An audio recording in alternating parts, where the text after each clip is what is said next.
तो क्वेश्चन क्या है? क्वेश्चन में दे रखा है आपको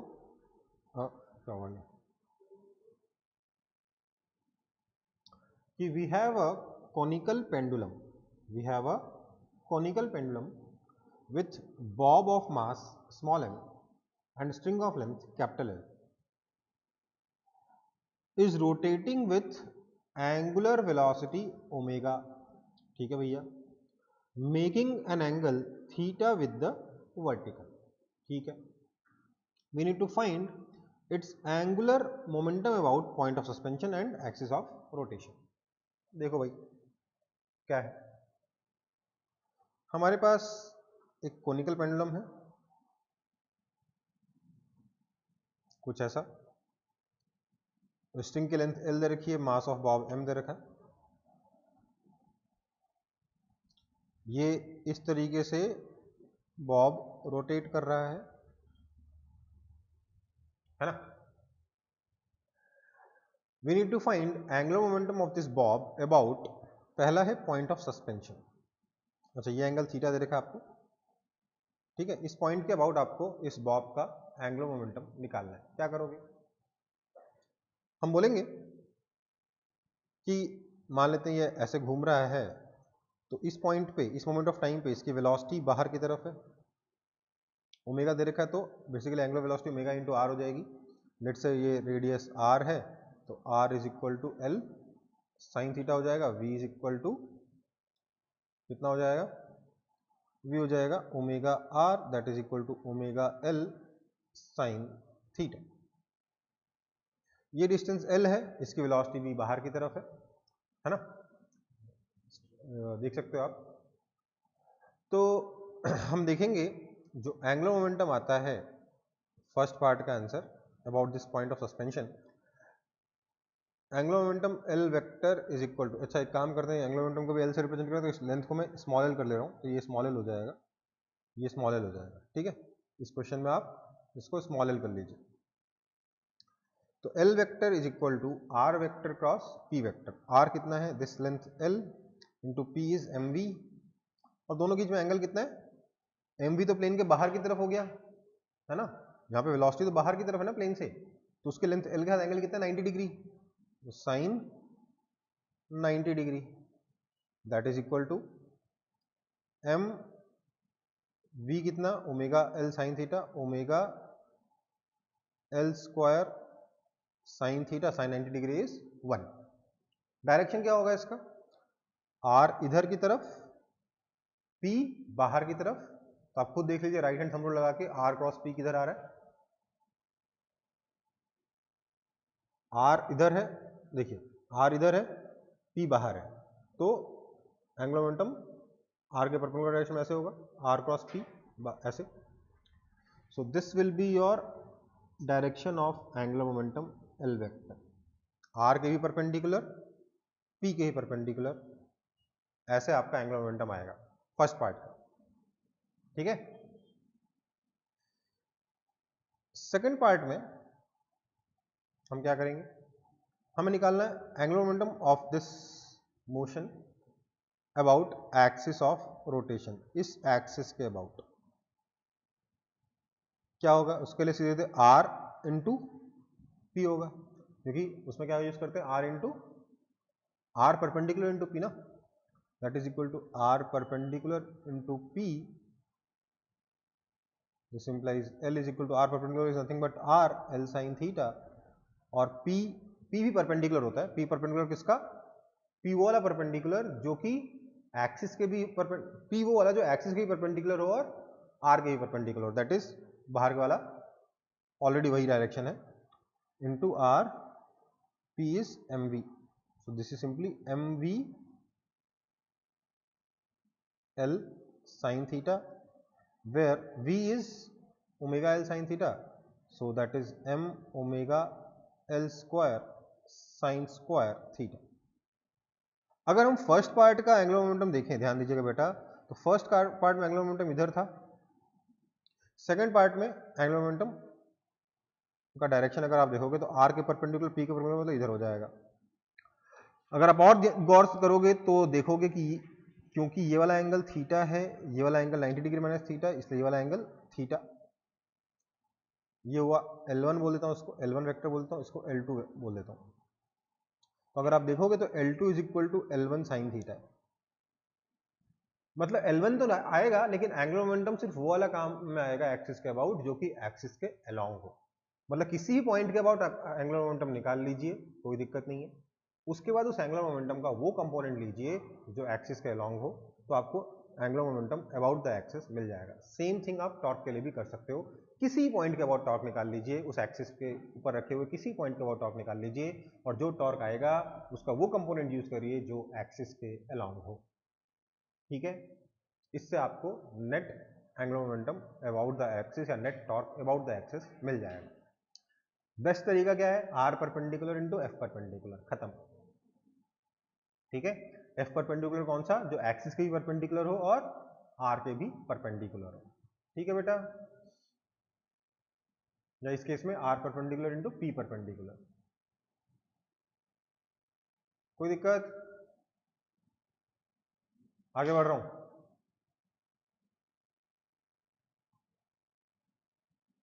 So now let's move to kinetics of pure rotation. ठीक है, काइनेटिक्स ऑफ प्योर रोटेशन देखना है। मतलब प्योर रोटेशन में जो मोशन होता है अलग अलग पॉइंट का, सेंटर ऑफ मास का, हो सकता है दो चीज़ें और भी हो, वो सारी चीज़ें हमें देखनी है। एक सेकंड मैं खोल लेता हूँ ताकि कुछ छूटे नहीं आपका। हाँ देखो, ये मेरे पास, मैंने डायग्राम में क्या बना रखा है, ये मेरे पास एक रिजिड बॉडी है, ये फिक्स सपोर्ट्स है, और ये आपका एक्सिस है। इस एक्सिस के अबाउट आपका रिजिड बॉडी रोटेट करेगा कुछ लेट से इस तरीके से एंगुलर वेलोसिटी ओमेगा से। ठीक है, ओमेगा का डायरेक्शन क्या है? ऊपर की तरफ है, एक्सिस के अलोंग है। ठीक, अब लेट से मुझे इसमें किसी भी जनरल पॉइंट का वेलोसिटी निकालना, तो मैंने बोला ये जनरल पॉइंट लेट से आपके एक्सिस से परपेंडिकुलर डिस्टेंस आर पे रखा हुआ है, तो इसकी जो वेलोसिटी होगी for a general point,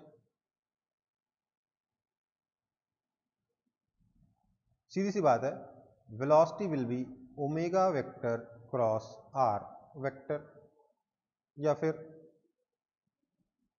v is equal to omega r, है ना। कोई दिक्कत? प्योर रोटेशन में तो सिर्फ एक ही डायरेक्शन में मोशन पॉसिबल ही है, that is along the circle, क्योंकि हर एक पार्टिकल एक्सिस के अबाउट सर्कुलर मोशन करता है during pure rotation. Same thing can be extended to centre of mass. Let say यहां पर इस ऑब्जेक्ट का सेंटर ऑफ मास लाई करता है, this is a very important point, centre of mass. तो इस सेंटर ऑफ मास का अगर आप डिस्टेंस निकालो एक्सिस से, लेट से ये डिस्टेंस आता है, let's call this distance as r c m, और आर सी एम वेक्टर करके हम इस सेंटर ऑफ मास की पोजीशन निकाल रहे हैं। ठीक है, अब ध्यान दीजिएगा r c m vector position नहीं हो, क्योंकि ये अगर ऊपर होता यहां पर तब भी उतना ही आता, नीचे होता यहां पे तब भी उतना ही आता, क्योंकि हमें सिर्फ परपेंडिकुलर डिस्टेंस का मतलब एक्सिस है। ठीक है, तो फॉर सेंटर ऑफ मास मैं सीधे सीधे कह सकता हूं, क्या मैं कह सकता हूं कि velocity of centre of mass is nothing but omega vector cross r c m vector, क्योंकि किसी पॉइंट के लिए चीज ट्रू है तो सेंटर ऑफ मास के लिए भी ट्रू होगा ही होगा। ठीक है, मोशन के बारे में बात करनी थी काइनेटिक्स में, सबसे पहले वेलोसिटी के बारे में बात कर ली। आप सिंपली यहां पर v c m is equal to omega into r c m भी लिख सकते हो। क्यों? क्योंकि प्योर रोटेशन है, तो मोशन जो है सेंटर ऑफ मास का pure circular motion centre of mass perform करेगा। ठीक है, ओके। नेक्स्ट है, अगर हम एक्सेलरेशन के बारे में बात करें, एक्सेलरेशन, तो एक्सेलरेशन के लिए भी हम लोग एक जनरल पॉइंट के बारे में बात करें, तो जनरल पॉइंट या पार्टिकल के बारे में बात करें, तो जनरल पॉइंट के लिए हमारे पास क्योंकि सर्कुलर मोशन हो रहा है, सिंपली दो एक्सेलरेशन होंगे, एक होगा रेडियल एक्सेलरेशन और एक होगा टेंजेंशियल एक्सेलरेशन। रेडियल एक्सेलरेशन कितना हो जाएगा? रेडियल एक्सेलरेशन हो जाएगा ओमेगा स्क्वायर आर, या यूं कहना चाहिए माइनस ओमेगा स्क्वायर आर, और टेंजेंशियल हो जाएगा अल्फा आर। इसमें कोई खास रॉकेट साइंस नहीं है, सर्कुलर मोशन है, प्योर सर्कुलर मोशन वाली चीजें लगा रहे हैं। सेम चीज सेंटर ऑफ मास के लिए भी ट्रू रहेगी।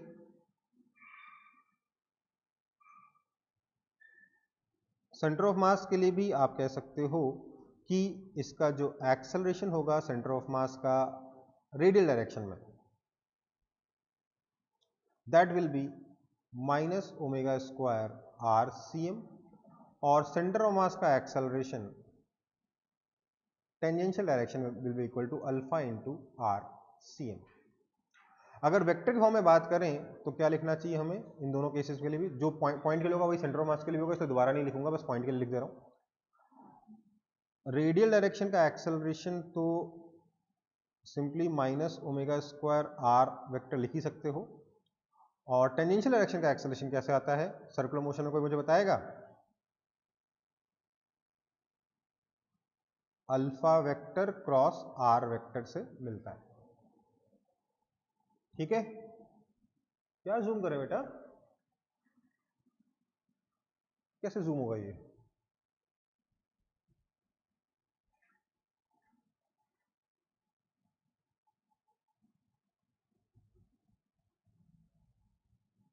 दिख नहीं रहा है क्या जो बनाया मैंने?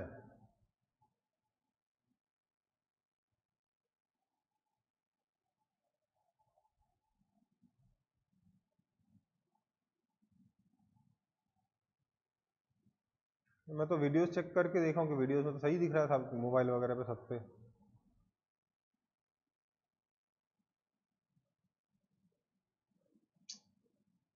अच्छा, अगर आपको इस डायग्राम के अंदर देखने में दिक्कत है देन इट्स ओके, क्योंकि यहाँ पे कलर का ग्रेडियंट ज़्यादा यूज़ कर लिया मैंने। इसके बाहर में दिक्कत है तब बताइए मुझे।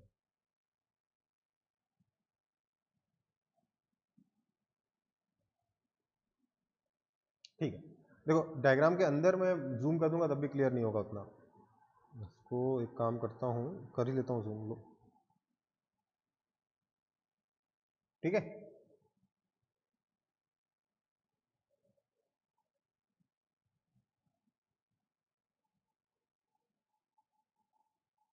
ओके।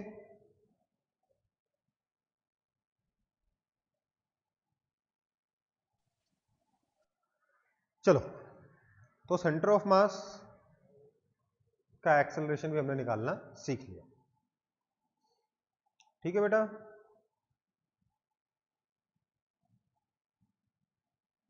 आगे बढ़े। Yes sir. चलो, तो अब आते हैं हम लोग डायनामिक्स ऑफ प्योर रोटेशन पर।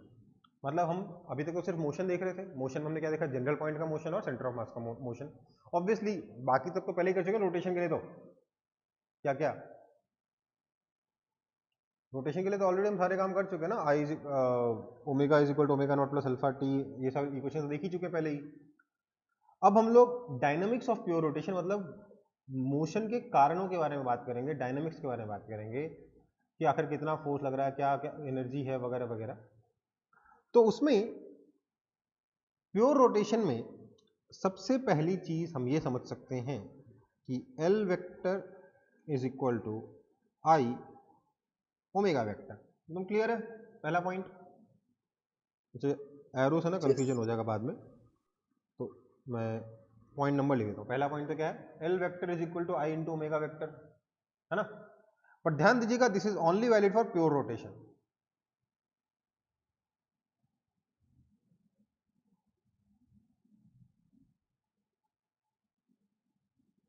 ओके, दूसरा tau vector is equal to D L vector by D T, and tau vector is equal to I alpha vector. This is always valid, जब हम आगे बढ़ेंगे तब भी वैलिड होगा, but tau is equal to I alpha vector is only for pure rotation. आप चाहो तो अभी के लिए इसको नहीं नोट करो तब भी चल जाएगा, हमें मतलब tau equal to I alpha से फिलहाल जितने भी क्वेश्चन आएंगे tau equal to I alpha से कर लेंगे। थर्ड है सेंट्रीपीटल फोर्स। सेंट्रीपीटल फोर्स क्या होता है? बेसिकली आपको समझना होगा कि फोर्स क्या होता है। फोर्स होता है मास इनटू एक्सेलरेशन, है ना? यही होता है ना, या यूं कहना चाहिए total mass into total acceleration. लेकिन एक्सेलरेशन किसका? तो acceleration of centre of mass का, राइट? यही होता है ना फोर्स। इसलिए तो पढ़ा था पूरा का पूरा चैप्टर सेंटर ऑफ मास, ताकि ये अप्लाई कर पाए force equal to mass into acceleration, क्योंकि सिर्फ और सिर्फ सेंटर ऑफ मास के लिए ही काम करता है और किसी के लिए काम करता नहीं है। Therefore सेंट्रीपिटल फोर्स जो होगा F radial that is equal to minus m omega square r cm vector, this is also equal to obviously mv cm square upon r cm।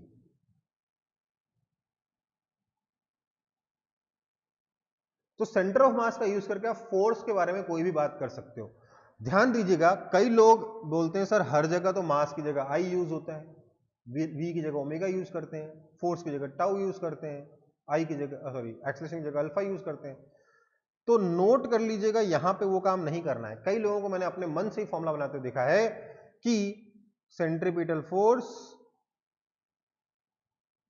Is equal to m की जगह आई, we की जगह omega और bye are. अब are किसका? तो centre of mass का। ये जो है ना, ये एक नंबर की बेवकूफी है, सरासर गलत है, ठीक है? Do not use it ever, this is wrong, ठीक है? कोई दिक्कत?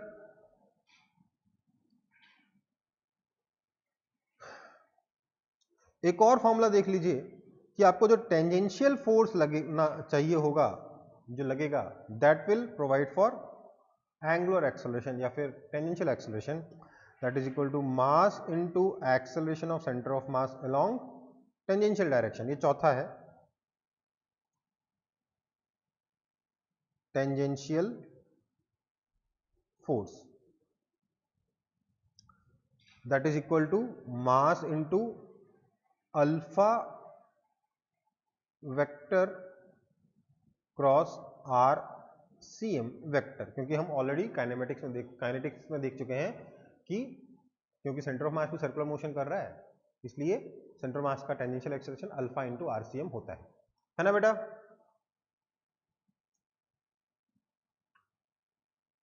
कोई दिक्कत? मेरे ख्याल से अभी तक दिक्कत नहीं होगी, हो गया ना? Yes sir. Yes sir.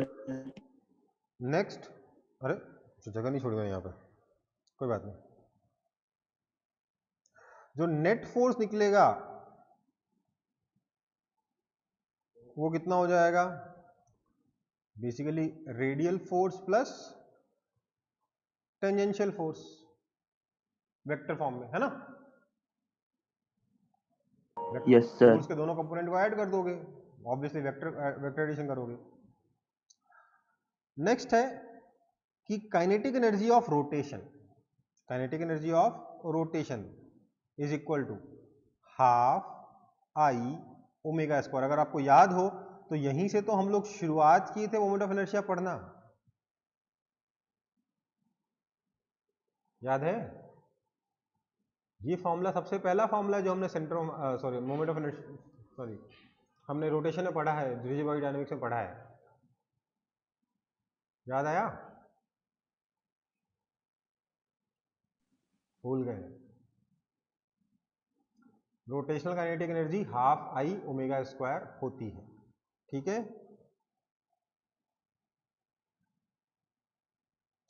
याद नहीं है अपन ने पूरे, जब हमने रोटेशनल मोशन होता क्या ये पढ़ रहे थे तो हम लोगों ने हर पार्टिकल की काइनेटिक एनर्जी लिख के ऐड किया था, तो हमारे पास आया था half m1r1 square plus m2r2 square plus m3r3 square dash dash dash into omega square. फिर हम लोगों ने m1r1 square plus m2r2 square को बोला था इसको मोमेंट ऑफ इनर्शिया कह देंगे ताकि आगे हमारी ये वाली इक्वेशन आसान पड़ जाए, है ना। नेक्स्ट है Yes, sir. Gravitational potential energy, ये कितना था, m g into height of centre of mass. देखिए पता होना चाहिए कि कहां पर सेंटर ऑफ मास यूज कर रहे हैं, कहां पे मोमेंट ऑफ इनर्शिया यूज कर रहे हैं, है ना।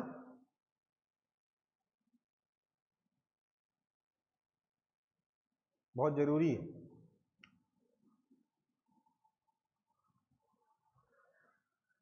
चले इसको जरूर नोट कर लीजिएगा कि this is not true, centripetal force is not equal to I omega square by are. ठीक है, सेंट्रीपिटल फोर्स कितना होता है, सीधे सीधे mass into centripetal acceleration of centre of mass, है ना। कोई दिक्कत? No, sir. चल, तो अभी तक हम लोगों ने रोटेशन में जितना भी पढ़ा है ऑलमोस्ट पूरा का पूरा हमारे नेक्स्ट क्वेश्चन में यूज हो जाएगा, इस क्वेश्चन में। ठीक है, सर एक बार पिछला पेज दिखाए, एक बार फटाफट कॉपी करो। हो गया सर। हो गया, चल। Yes sir. जो भी पढ़ा है हमने अभी तक ऑलमोस्ट पूरा का पूरा इस एक क्वेश्चन में यूज हो जाएगा। ठीक है, क्या बोल रहा है ये क्वेश्चन, बहुत सिंपल है क्वेश्चन, सर बहुत क्वेश्चन सिंपल है। पहले कॉपी कर लेते हैं। ठीक है, कॉपी कर लो।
कॉपी हुआ?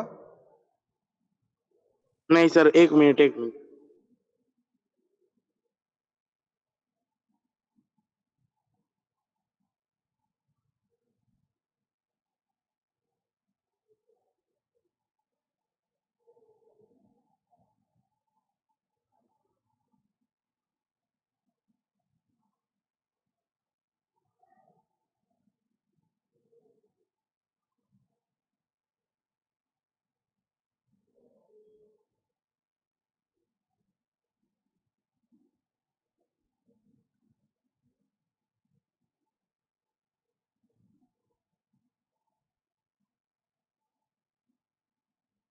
सर मेरा हो गया।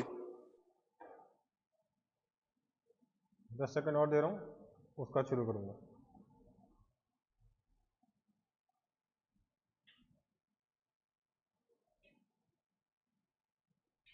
चल, क्या बोला है कि we have a uniform rod of mass m and length l that can rotate in a vertical plane about a hinge at one of its ends. ठीक है भाई, कुछ ऐसा रॉड है जिसके एक एंड पे हिंज लगी है, यूनिफॉर्म रॉड है, और it can rotate about this hinge in a vertical plane. If the rod is released from initial horizontal position, initially जो horizontal position है यहां से इसको रिलीज किया गया from rest, we need to find these many quantities. क्या क्या दे रखा है, इनिशियल एंगुलर एक्सेलरेशन, रिलीज किया तो इनिशियली कुछ एंगुलर एक्सेलरेशन आएगा वो निकालना है, initial acceleration of the free and, मतलब इस एंड का एक्सेलरेशन निकालना है initially, initial force applied by the hinge, ये हिंज कितना फोर्स इनिशियली अप्लाई कर रहा होगा ये निकालना है। Angular acceleration and angular velocity when rod becomes vertical, जब रॉड वर्टिकल हो जाएगा, घूमते घूमते वर्टिकल पोजीशन में आ जाएगा ऐसे, उस वक्त इसका एंगुलर एक्सेलरेशन कितना होगा और एंगुलर वेलोसिटी कितनी होगी ये निकालना है। Force applied by hinge when rod becomes vertical, जब रॉड वर्टिकल हो जाएगा उस वक्त ये हिंज कितना फोर्स अप्लाई कर रहा होगा ये निकालना है। काफी सारी चीजें सॉल्व करनी है ना बेटा। Yes sir. तो क्या करें इसके लिए, देखिए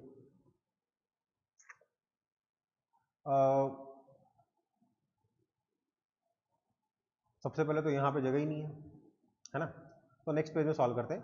पहला 3 पार्ट इनिशियल था, क्या क्या निकालना initially, angular acceleration, free and का एक्सेलरेशन और फोर्स बाय हिंज। तो इनिशियल सिचुएशन को मैं ड्रॉ कर ले रहा हूँ दोबारा से, यहाँ ड्रॉ कर लिया मैंने। क्या बोला मैंने, इनिशियली इस पे ऊपर फोर्स क्या क्या लग रहे होंगे, तो इसके ऊपर एक तो ग्रेविटेशनल फोर्स लगेगा नीचे की तरफ। मैंने ग्रेविटेशनल फोर्स को ध्यान दीजिएगा सेंटर ऑफ मास पे बना दिया। क्यों बना दिया सेंटर ऑफ मास पे ग्रेविटेशनल फोर्स,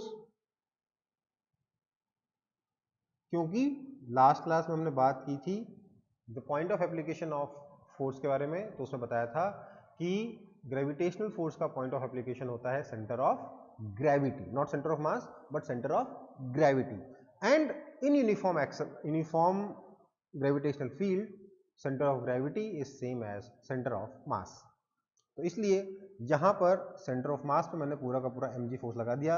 इनफैक्ट 99% क्वेश्चन में आप हमेशा यही करोगे, फोर्स जो ग्रेविटेशनल फोर्स है उसको सेंटर ऑफ मास पे अप्लाई कर दोगे, ठीक है। और क्या फोर्स लग रहा है, और कोई फोर्स लग रहा है क्या इस ग्रेविटेशनल फोर्स के अलावा?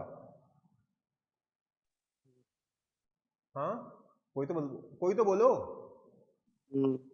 कौन सा?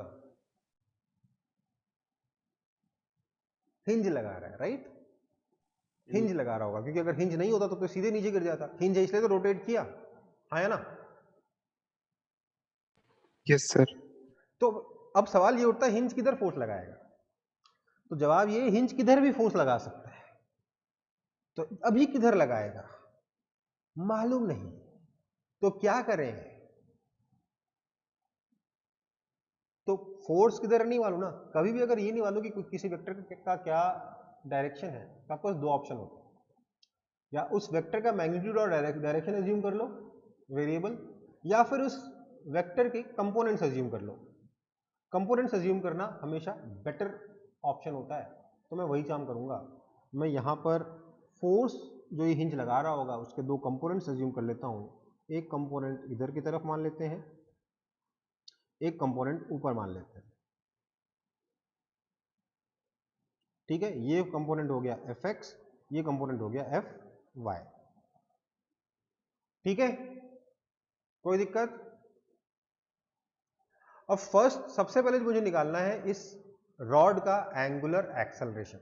अब ध्यान दीजिए, रॉड इज फिक्स्ड हिंज के अबाउट, रोटेट कर रही, तो मैं इसी हिंज के अबाउट, ध्यान दीजिएगा, प्योर रोटेशन के लिए आपके पास फॉर्मूला है tau is equal to I alpha. क्या फॉर्मूला है आपके पास? Tau is equal to I alpha. अब इसमें ध्यान दीजिएगा, टाउ किसके अबाउट, तो एक्सिस ऑफ रोटेशन के अबाउट। मोमेंट ऑफ इनर्शिया किसके अबाउट, तो एक्सिस ऑफ रोटेशन के अबाउट। समझ में आई बात? एक्सिस ऑफ रोटेशन इस केस में क्या है, तो वो एक्सिस जो इस पॉइंट से पास हो रही है और हमारे स्क्रीन के प्लेन के परपेंडिकुलर है ना।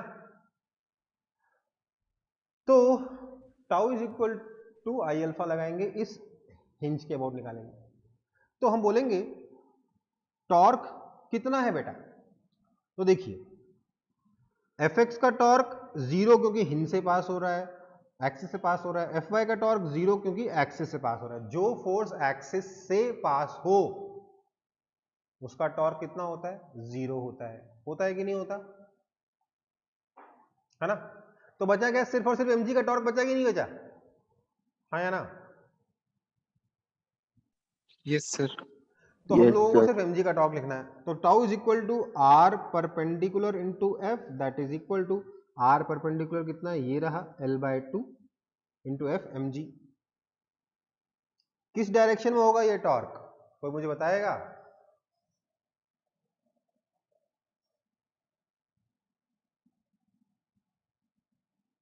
Inwards the plane.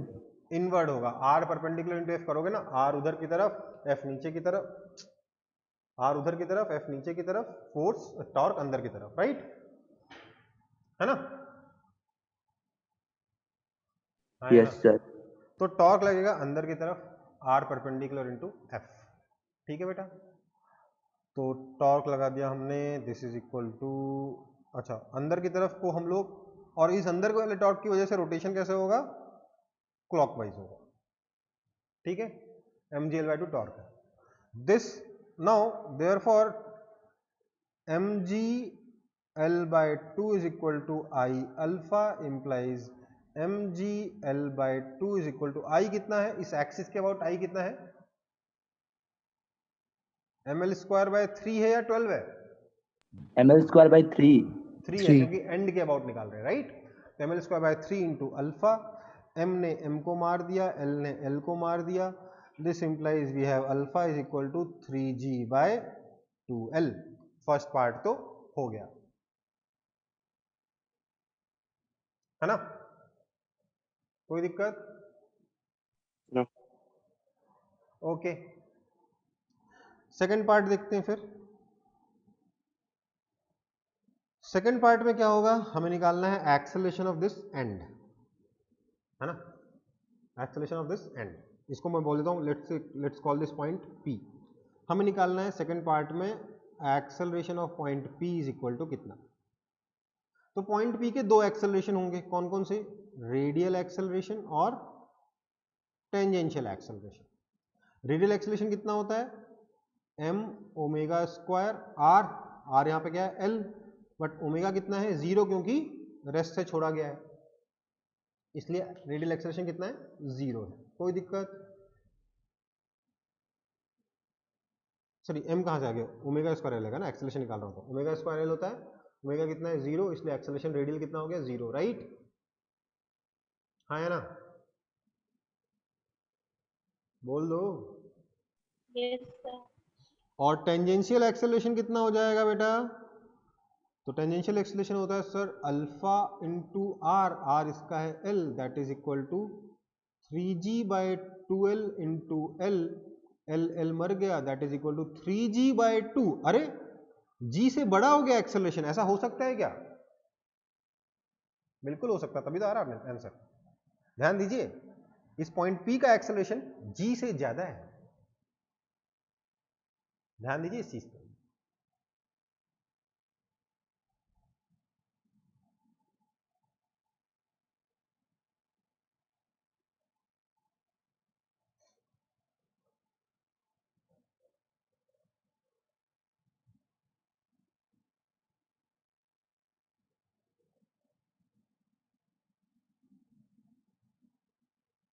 दो पार्ट हो गए,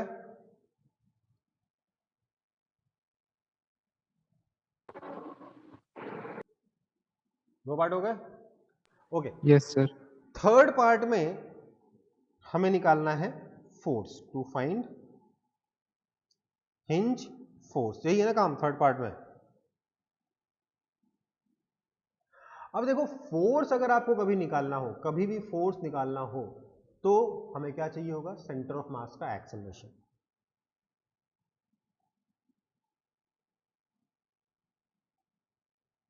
ठीक है, तो हम सेंटर मास का एक्सेलरेशन निकाल लेते हैं। इसका रेडियल कंपोनेंट कितना हो जाएगा 0, और टेंजेंशियल कंपोनेंट कितना आ जाएगा alpha into centre of mass का डिस्टेंस कितना है l/2, that is equal to 3g/4। कोई दिक्कत यहां तक?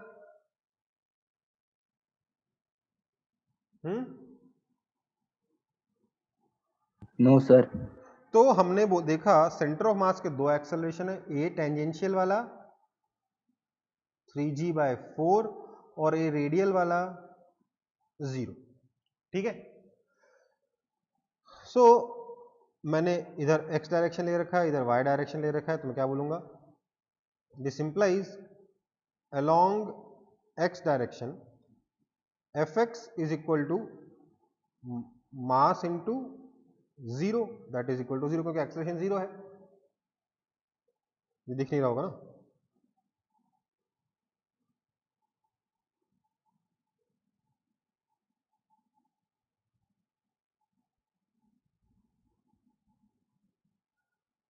ठीक है।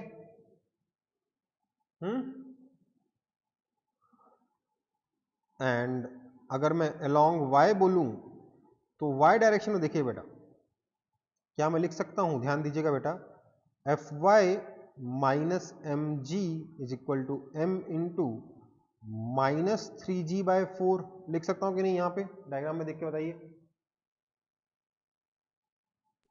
Yes, sir. क्योंकि सेंटर मास का एक्सेलरेशन नीचे की तरफ है, निगेटिव y डायरेक्शन में है, इसलिए माइनस 3g/4 आ गया। This implies f y is equal to m g minus 3mg/4, that is equal to mg/4। तो हिंज ने दो फोर्स लगाए, एक्स डायरेक्शन का 0, वाई डायरेक्शन का mg/4, इसलिए net force mg/4। Therefore net force by hinge is equal to mg/4। Answer समझ में आया कि नहीं आया?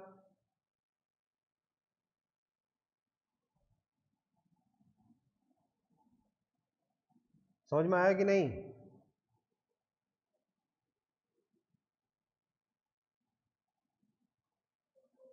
Yes, sir.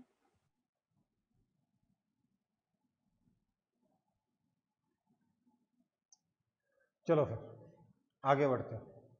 Force by hinge पता चल गया। ये क्वेश्चन का फर्स्ट 3 पार्ट्स हो गए, दो। अब बचे हुए क्या है, जब वर्टिकल हो जाएगा उस वक्त क्या होगा, इसके बारे में बात करनी है ना।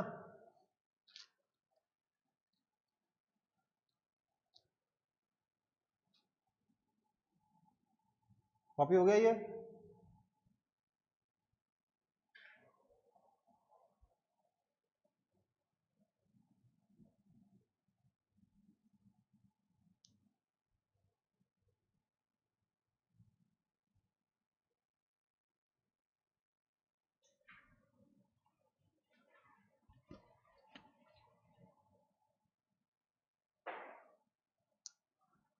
क्लियर है? Yes, sir. Okay. Yes sir. बचे हुए दो पार्ट्स क्या हैं? जब वर्टिकल होने के बाद की बात कर रहा है, angular acceleration and angular velocity, मतलब एक ही पार्ट में दो चीज पूछ ली है। जब ये रॉड वर्टिकल हो गया है उस वक्त इसका एक्सेलरेशन कितना है, एंगुलर वाला, अल्फा कितना है और ओमेगा कितना है, दोनों बताना है। ठीक है।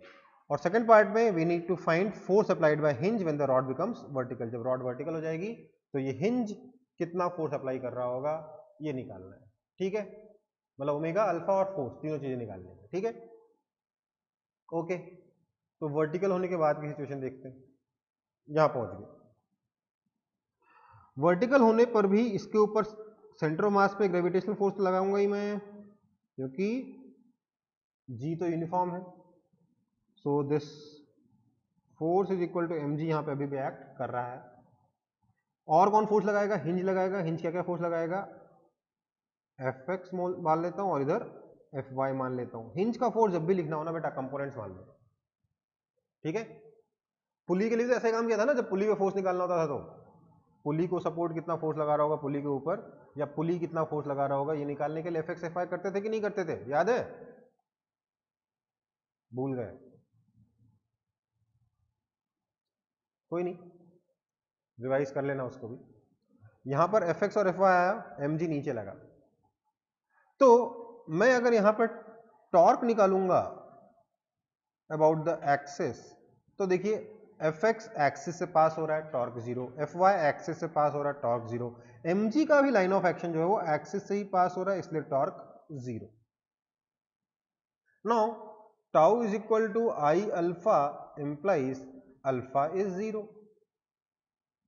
ये फोर्स का फर्स्ट पार्ट तो हो गया, है ना? समझ में आया कि नहीं?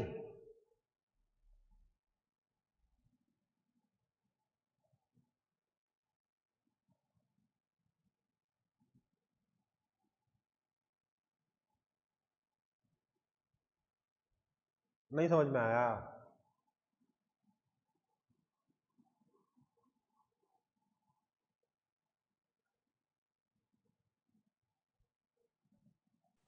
समझ में आया।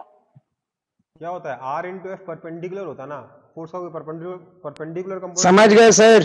ठीक है, फोर्स का कोई परपेंडिकुलर कंपोनेंट तो है ही नहीं ना, इसलिए अल्फा 0 हो गया। यहाँ पे वर्टिकल पोजीशन में आके कोई अल्फा नहीं होगा। ओमेगा निकालना है। ओमेगा कैसे निकाले? रॉड को यहां से छोड़ा, यहां पहुंच के कितना ओमेगा होगा ये निकालना है, मतलब वेलोसिटी के बारे में बात करनी है ना। दैट्स लाइक बॉल को एक हाइट से ड्रॉप किया, ग्राउंड पे पहुंचने में कितनी वेलोसिटी होगी, इस तरीके का क्वेश्चन है ना ये, हाँ या ना? है ना? तो क्या करेंगे यहाँ पे हम यूज करेंगे एनर्जी। हम लोगों ने क्या बोला, लेट से इस हिंज के लेवल पे ग्रेविटेशनल पोटेंशियल एनर्जी 0, यही अपना रेफरेंस लेवल है। तो अब हम एनर्जी कंजर्वेशन लगाकर, क्यों एनर्जी कंजर्वेशन क्यों लगा पा रहे हैं हम? क्योंकि कोई भी नॉन कंजर्वेटिव फोर्स नहीं है, कोई फ्रिक्शन नहीं है, कोई नॉन कंजर्वेटिव फोर्स वर्क नहीं कर रहा है। So by applying energy conservation I can say that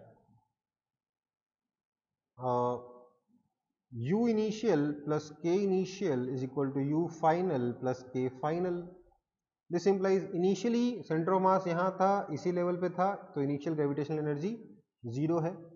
kinetic energy भी 0 थे क्योंकि यहाँ पे बस रिलीज किया गया था, रेस्ट पे था, इसलिए 0 काइनेटिक एनर्जी। U फाइनल कितना है? ये L/2 हाइट नीचे आ गया, राइट? क्योंकि सेंटर ऑफ मास L/2 पे था ना, तो L/2 हाइट नीचे आ गया। सो U final is minus mg L/2 plus final kinetic energy, क्योंकि मैंने मान लिया यहाँ पे एंगुलर वेलोसिटी लेट से इसकी ओमेगा हो गई है, तो फाइनल काइनेटिक एनर्जी हो जाएगी हाफ आई ओमेगा स्क्वायर। ठीक है, so this implies half I किसके अबाउट? इसी एक्सिस के about, ml square by 3 omega square is equal to mgl/2। Mass ने मास मारा, लेंथ ने लेंथ मारा, 2 ने 2 मारा, so omega is equal to under root of 3g/l। कोई आपत्ति?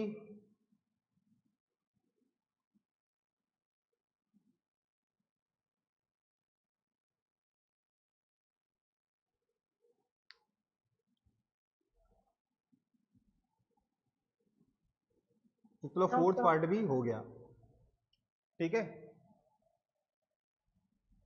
क्लियर है ना सबको? अब लास्ट पार्ट है, Yes, sir. Fifth part. Yes, sir.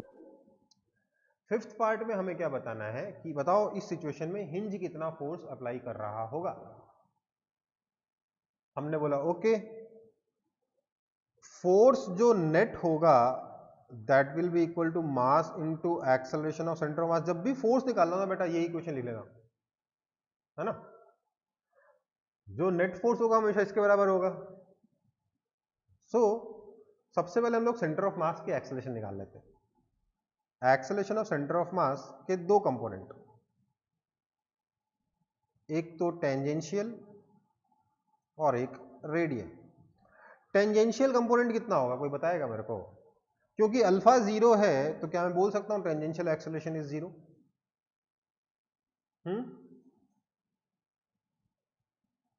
Yes, sir. ठीक है ना? Next radial acceleration. Radial acceleration is nothing but minus M omega square RCM, sorry M नहीं, minus omega square RCM. So omega square into RCM is L/2, क्योंकि RCM नीचे की तरफ है, ये एक्सेलरेशन ऊपर की तरफ होगा। मैंने यहाँ पे अपवर्ड डायरेक्शन बना दिया अपने रेफरेंस के लिए ताकि गलती ना हो। So this is equal to 3g/l into L/2, L ने L मार दिया, so this is equal to 3g/2। चलो बहुत बढ़िया बात है, एक्सेलरेशन सेंटर ऑफ मास ऊपर की तरफ आया 3g/2। नाउ अब मैं अगर एक्स डायरेक्शन के बारे में बात करूं तो acceleration of centre of mass along x direction is 0, क्योंकि सारा का सारा एक्सेलरेशन ऊपर की तरफ है, इसलिए मैं लिख सकता हूं कि दिस इंप्लाइज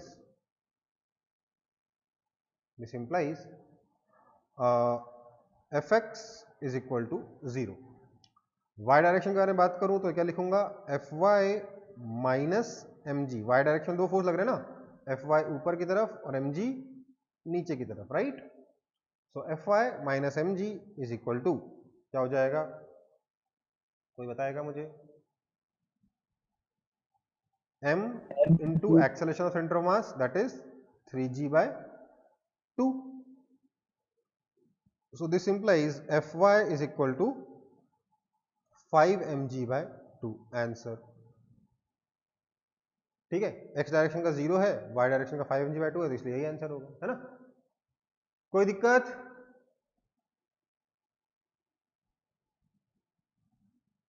No, sir.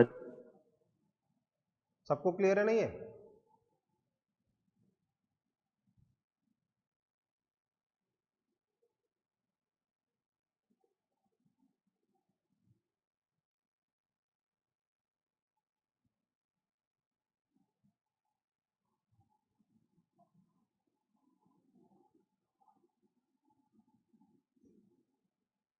अब आपसे क्या करेगा ना किसी दिन, देखो ये क्या है, आपको पता ये क्वेश्चन क्यों आसान पड़ा, उतना देखो लंबा क्वेश्चन है पर उतना लेंदी नहीं था ना, सॉरी उतना डिफिकल्ट नहीं था ना क्वेश्चन, ये था।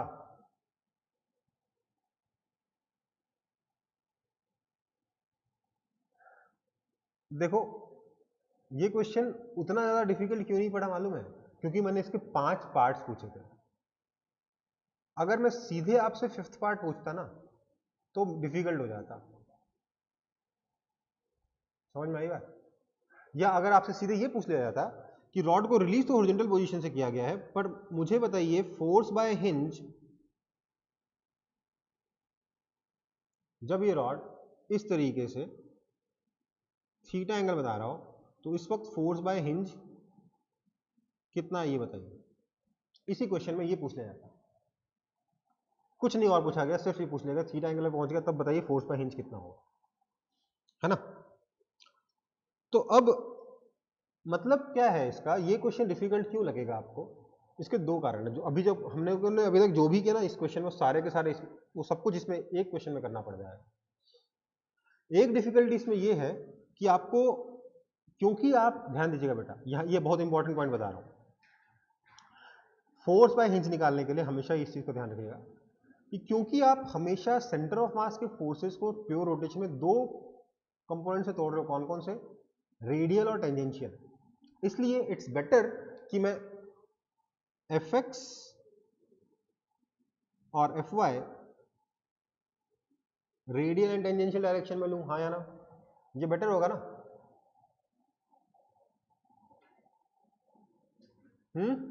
मतलब मैं x डायरेक्शन इधर ले लूं और y डायरेक्शन इधर ले लूं, तब ज्यादा सेंस मेक करता है ये, क्योंकि मैं एक्सेलरेशन तो इन्हीं दो डायरेक्शन में निकालने वाला हूं, tangential acceleration alpha into RCM और radial acceleration minus omega square into RCM। अगर मैं एक्सेलरेशन इस डायरेक्शन में लिखूंगा तो मेरे को सब कुछ इसी डायरेक्शन में करना चाहिए, राइट। तो मैंने x और y तो इधर ले लिया। एक तो ये डिफिकल्ट, ये चीज नहीं सोच पाते बहुत सारे बच्चे, उनको लिए क्वेश्चन बहुत ज्यादा डिफिकल्ट हो जाता है कि मेरे को फोर्स के मतलब x और y डायरेक्शन को आड़ा टेढ़ा करना है, ठीक है। x और y सही डायरेक्शन में लेने से काफी सारे डिफिकल्ट क्वेश्चंस काफी आसान हो जाते हैं, ठीक है। एक तो ये डिफिकल्टी होती है।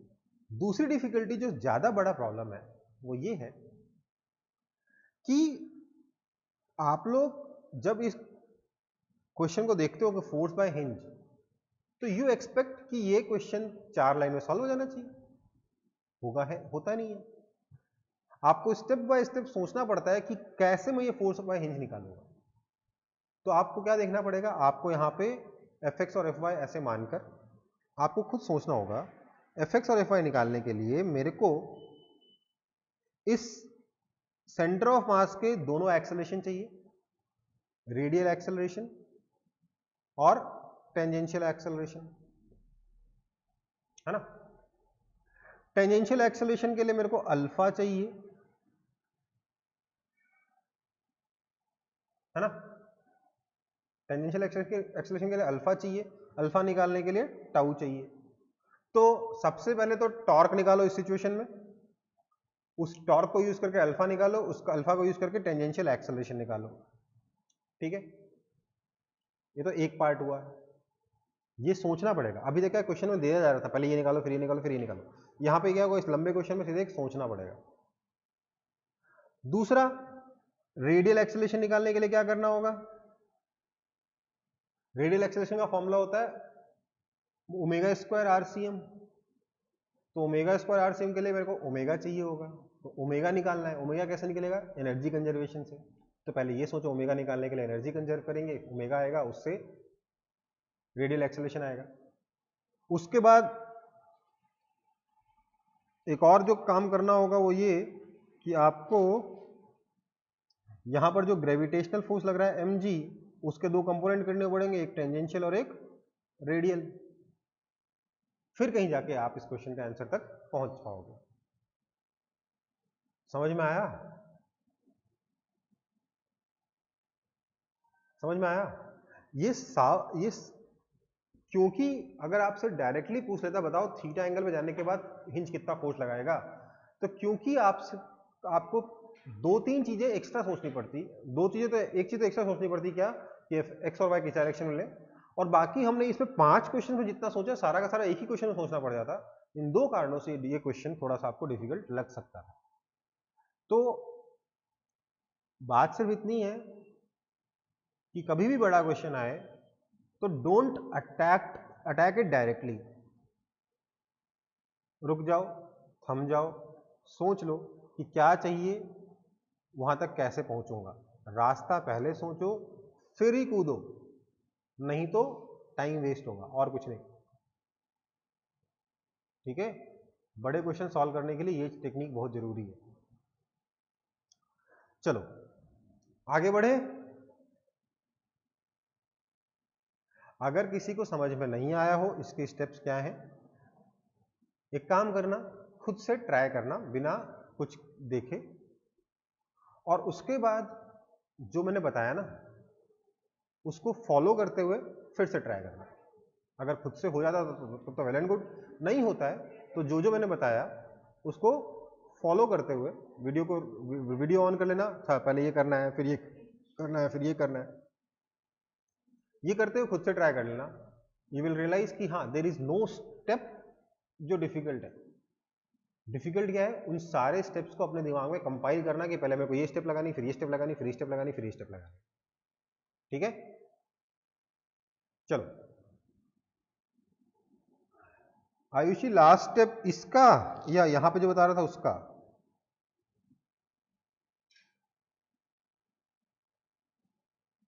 जो क्वेश्चन सॉल्व कर लिया उसका या जो क्वेश्चन सॉल्व करने के लिए बोला उसका? थीटा वाले का। देखो बेटा, टेंजेंशियल एक्सेलरेशन निकाल लो, फिर लिखो Fy minus mg cos theta is equal, sorry mg cos theta minus Fy is equal to mass into tangential acceleration of centre of mass. फिर एंगुलर वेलोसिटी निकाल लो एनर्जी कंजर्वेशन यूज करते हुए, और उसके बाद लिखो force by hinge minus mg sine theta is equal to m omega square RCM। और force by hinge जो है ना वो उल्टा हो जाएगा, मतलब वो थोड़ा साइन कन्वेंशन देख लेना। ठीक है, चलो नेक्स्ट है हमारा पुली विथ मास। अच्छा, पुली विथ मास, अगर हमारे पुली के पास मास हो तो क्या होगा? ये लेट से पुली है, यहां पर हिंज, इसका रेडियस r है, मास m है, और इस हिंज के वर्ड, क्योंकि ये हिंज के वर्ड रोटेट करेगी, इसका मोमेंट ऑफ इनर्शिया लेट से I है।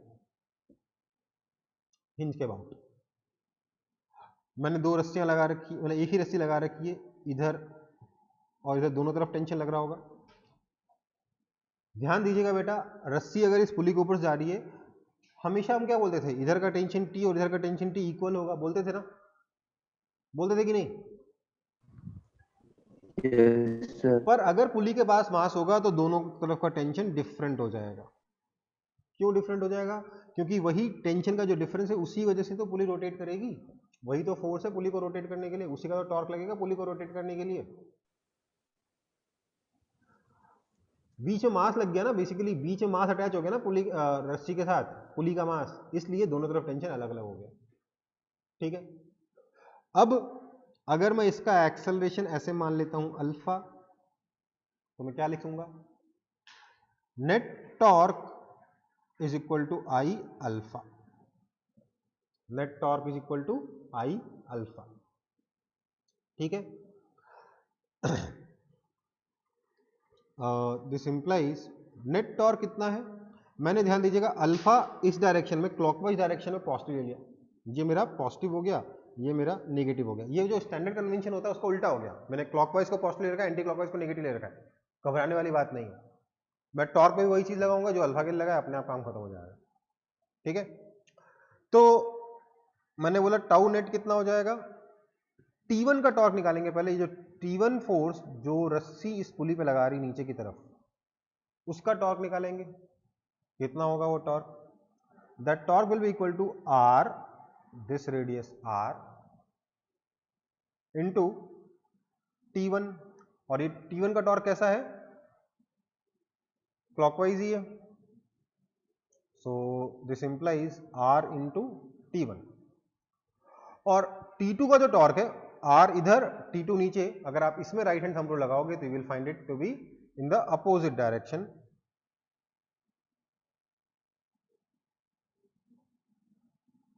सो RT1 minus RT2 is equal to I alpha. ये आपकी पुली की इक्वेशन बनेगी अगर पुली पे दोनों साइड अलग अलग टेंशन, सॉरी पुली के ऊपर से एक रस्सी जा रही है तो दोनों तरफ टेंशन उसमें अलग अलग होगा, और उस टेंशन की वजह से उन फोर्सेस की वजह से आपका जो टॉर्क है वो RT1 माइनस RT2 आके that net torque will be equal to I alpha.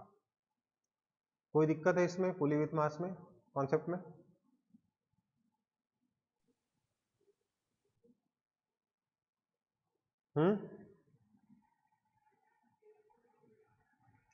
इसमें भी एक चीज समझिएगा, इस पॉइंट का एक्सेलरेशन कितना हो जाएगा, दैट क्या वो एक्सेलरेशन में अल्फा आर बोल सकता हूं, इस पॉइंट का एक्सेलरेशन क्या ऊपर की तरफ अल्फा आर बोल सकता हूं कि नहीं बोल सकता?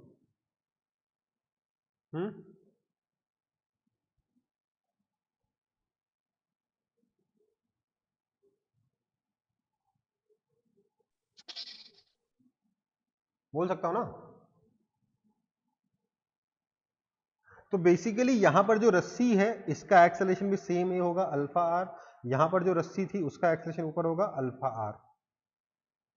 कोई दिक्कत? अगर कोई स्लिपिंग नहीं है तो, अगर रस्सी पुली के ऊपर स्लिप नहीं कर रही है, पकड़ के रखी अच्छे से, तो ऐसा होगा। ठीक है बेटा, कोई दिक्कत तो नहीं मेरे ख्याल से इसमें, अगर हो तो बोल देना, मैं आगे बढ़ रहा हूं।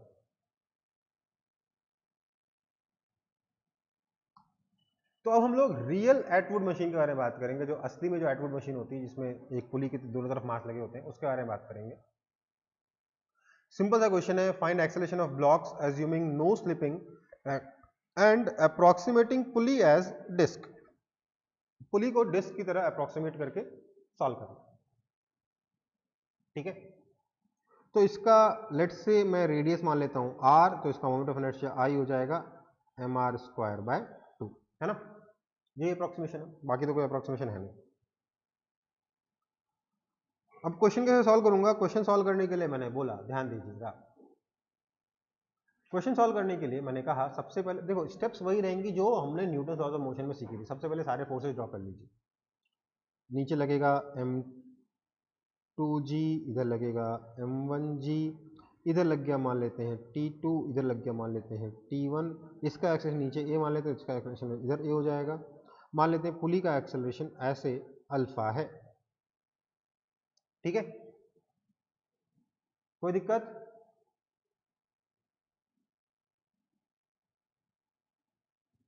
यहां तक किसी को दिक्कत? देखो यहां वेरिएबल्स कितने बढ़ गए, पहले एक टेंशन था अब दो टेंशन हो गए, है ना? एक अल्फा और आ गया, कोई बात नहीं, हर चीज की इक्वेशन लिखते हैं। अगर मैं m1 की इक्वेशन लिखूं, ये टेंशन T1 है, ठीक है, m1 की इक्वेशन लिखूं तो क्या लिख सकता हूं, T1 minus m1g is equal to m1a लिख सकता हूँ कि नहीं लिख सकता? मैंने इस m1 के लिए ऊपर प्लस ले लिया, नीचे माइनस ले लिया। सब वही है जो अपन ने न्यूटन्स लॉज ऑफ मोशन में पढ़ा था, कुछ नया नहीं। अगर मैं m2 की इक्वेशन लिखूं तो क्या लिखूंगा? m2g minus t2 is equal to m2a। हाँ या ना?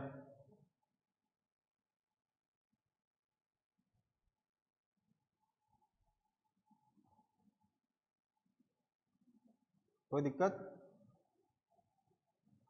अब मैं लिखता हूं पुली की इक्वेशन। मैंने अल्फा इधर लिया है तो मैं टॉर्क भी उधर वाले, मतलब मैं क्लॉकवाइज टॉर्क को ही पॉजिटिव ले रहा हूं। तो पुली पर इधर T2 लग रहा है, इधर T1 लग रहा है। तो पुली को देखिए, T2 क्लॉकवाइज घुमा रहा है, T1 एंटी क्लॉकवाइज घुमा रहा है, राइट? T2 को ऐसे पुली ऐसे घूमेगा, T1 को ऐसे घूमेगा, राइट? तो T2 का टॉर्क पॉजिटिव ले रहा हूँ, T1 का टॉर्क नेगेटिव ले रहा हूँ। T2 का टॉर्क कितना है? RT2, T1 का टॉर्क कितना है? Minus RT1 is equal to I alpha. देखो थोड़ा फास्टर कर दिया क्योंकि अपन ऑलरेडी ये सिचुएशन सॉल्व कर चुके थोड़ी देर पहले। तो RT2, T2 का टॉर्क माइनस RT1, T1 का torque is equal to I alpha. ठीक है? Yes, sir. Okay, so this implies R into T2 minus T1 is equal to पुली का मोमेंट ऑफ इनर्शिया I कितना है? mr square by 2 into alpha. एक R ने एक R को मार दिया। This implies T2 minus T1 is equal to m by 2 R alpha, right? This is equation 1, this is equation 2, this is equation 3। अब एक काम करते हैं, हमने दोनों ब्लॉक्स की इक्वेशन लिख ली, पुली की इक्वेशन लिख ली। Now let's try to solve it. या उससे पहले क्या करना होता है? नंबर ऑफ वेरिएबल्स काउंट करो, नंबर ऑफ अननोन्स काउंट करो, नंबर ऑफ इक्वेशंस काउंट करो। अननोन्स कितने हैं? T1, T2, A और अल्फा, 4 अननोन्स है। और इक्वेशंस कितनी? 3। सॉल्व होंगी क्या? सॉल्व होगी क्या? नो नहीं होगी। तो क्या करें? एक लगेगी कंस्ट्रेंट इक्वेशन। क्या बोलेंगे? यहां से पुली जितनी रस्सी छोड़ेगी उतना ही तो ये ब्लॉक नीचे जाएगा। हाँ या ना? मतलब ये वाला पॉइंट जितना नीचे जाएगा उतना ही रस्सी नीचे जा सकती है, उतना ही ब्लॉक नीचे जा सकता है। जिस रेट से यहां पे रस्सी छूटेगी, जिस रेट से ये पुली घूमेगा, उसी रेट से ये ब्लॉक नीचे जा सकता है, राइट? तो हम लिखेंगे यहां पर, ध्यान दीजिएगा, A is equal to R alpha. This is equation 4। ठीक है? ठीक है कि नहीं? ठीक है।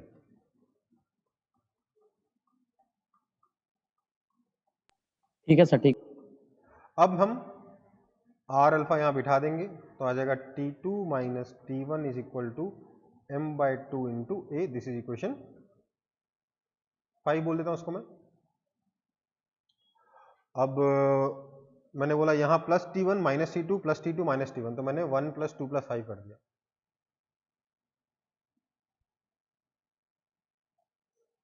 सारा टेंशन खत्म। क्या जाएगा? m2g minus m1g is equal to m1 plus m2 plus capital M by 2 into A. This implies acceleration A is equal to m2 minus m1 into g upon m1 plus m2 plus m by 2। Answer. कोई दिक्कत?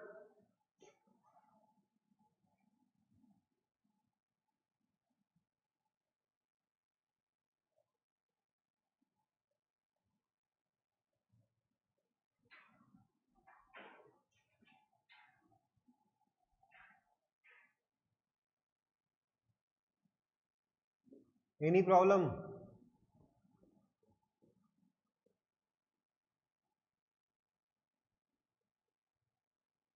No, sir. आगे बढ़ रहे हैं।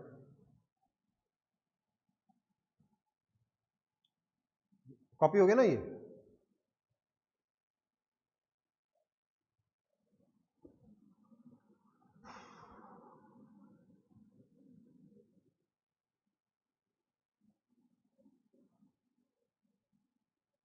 Okay, next problem, find acceleration of block assuming no friction anywhere.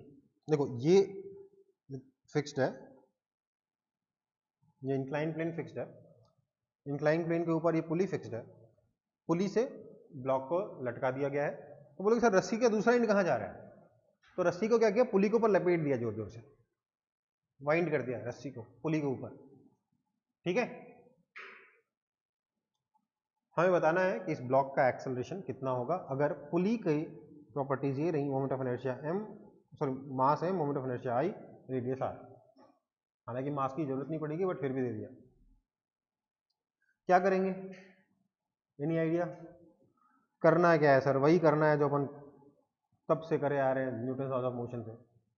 क्या होगा, mg के दो कंपोनेंट कर लेते हैं, फोर्सेज आइडेंटिफाई कर लेते हैं। mg के तो सीधे इंक्लाइन प्लेन कंपोनेंट से कर लेते हैं ना हम लोग, mg sine theta, mg cos theta, let's call this tension t। ये टेंशन सेम रहेगा ना क्योंकि रस्सी पुली से पास नहीं हुई अभी तक।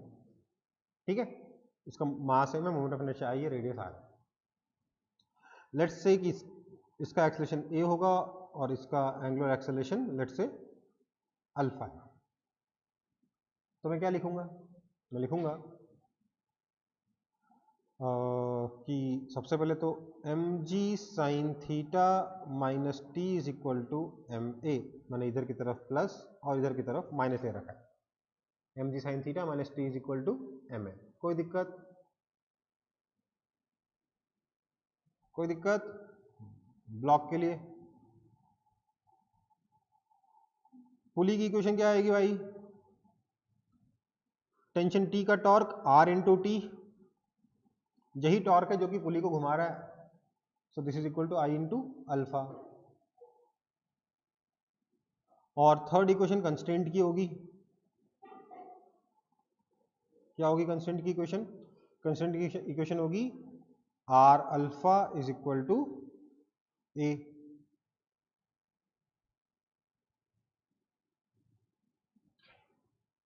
ठीक है, कोई दिक्कत? मैंने क्या बोला, मैंने बोला कि 2 और 3 को जोड़ के मैं क्या बना सकता हूं, देखिए t is equal to I by R into alpha is A by are. ठीक है, so this implies tension t is equal to I upon R square into A. This is equation 4। Now I will add 1 and 4 to get mg sin theta is equal to m plus I by r square into a. This implies acceleration a is equal to mg sin theta upon m plus I by r square। कोई दिक्कत है इसमें कि doubt है? Easy है ना question?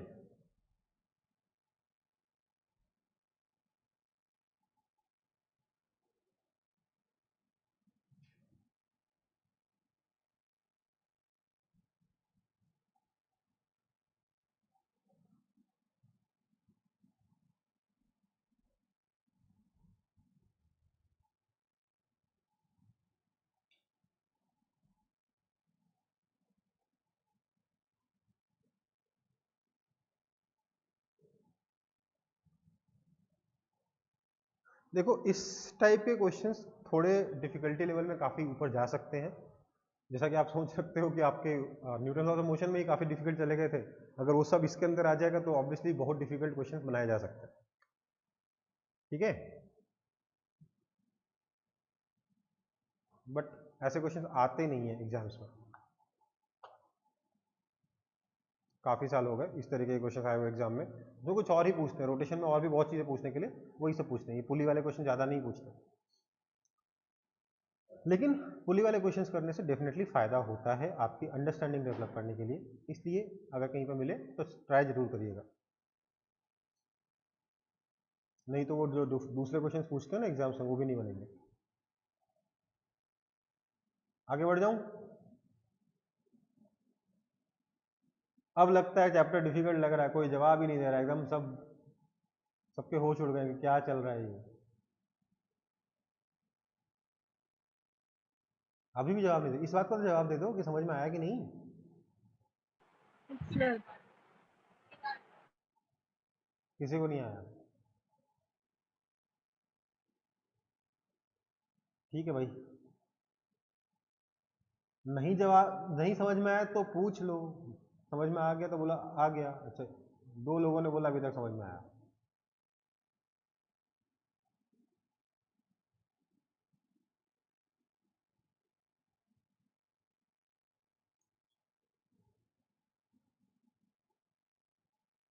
ठीक है भाई, नहीं पूछोगे तो आगे ही बढ़ूंगा, और क्या करूंगा।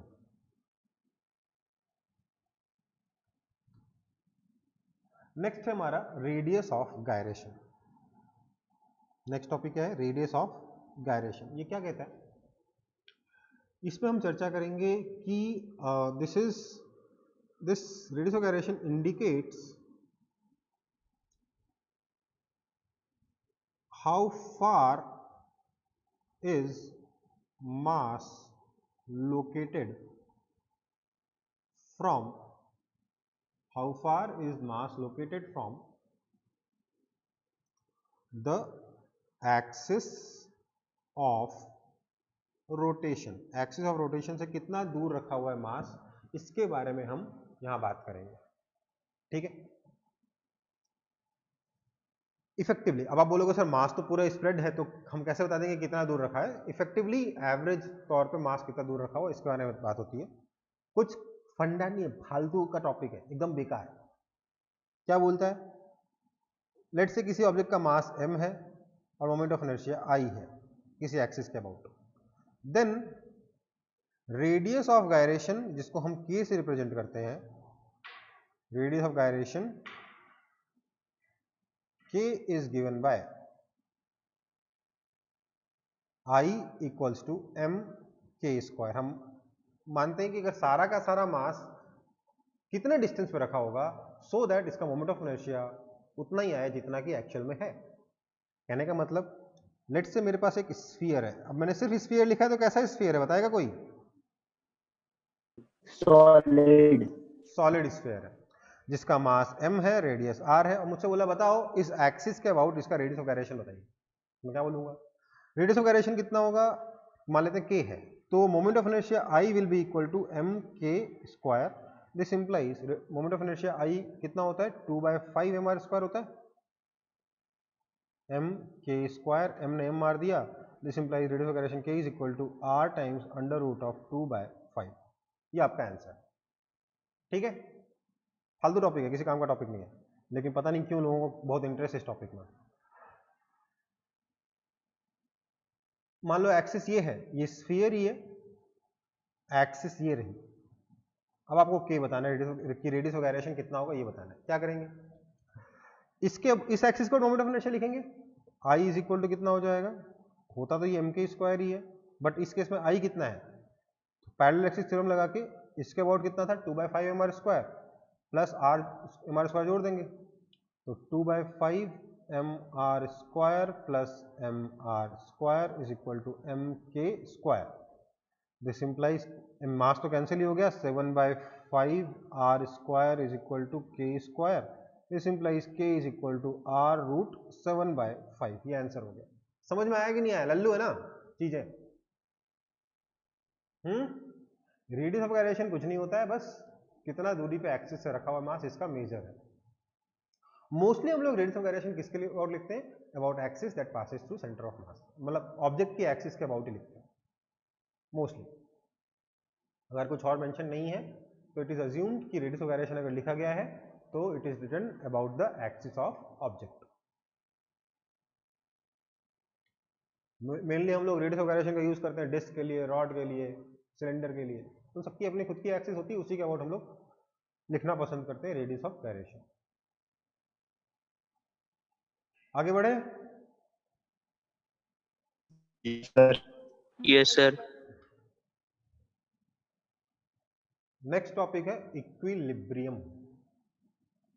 देखो, इक्विलिब्रियम हम लोग ऑलरेडी एक बार पढ़ चुके हैं, न्यूटन्स लॉज ऑफ मोशन में पढ़ा था कि नहीं पढ़ा था? ऑब्जेक्ट्स इन इक्विलिब्रियम, क्या बोला था हमने? हमने पढ़ा था ये वो जगह है जहां वो ऑब्जेक्ट जिनके ऊपर नेट फोर्स जीरो हो तो हम कहते हैं कि वो ऑब्जेक्ट इक्विलिब्रियम में है। पढ़ा था कि नहीं पढ़ा था हमने? पढ़ा था? Yes sir. Yes. हाँ सर, पढ़ा था। पढ़ा था। अब देखो, हमको इक्विलिब्रियम को फर्दर डिटेल में पढ़ना चाहिए था वर्क पावर एनर्जी में, पर मैंने उस वक्त नहीं पढ़ाया क्योंकि आपके हाफेरलीज वगैरह का मेरे को लग रहा था कि चैप्टर फटाफट खत्म करना था मेरे को। तो वर्क पावर एनर्जी में हमें इक्विलिब्रियम के बारे में कुछ और चीज़ें पढ़नी थी जो हमने नहीं पढ़ी। पहले हम वो पढ़ेंगे, ठीक है, फिर हम बात करेंगे इस रिजिड बॉडी डायनेमिक्स वाले इक्विलिब्रियम की। तो इक्विलिब्रियम जो है, रिजिड बॉडी डायनेमिक्स पढ़ने से पहले हमें जो इक्विलिब्रियम पढ़ना था उसका नाम था ट्रांसलेशनल इक्विलिब्रियम।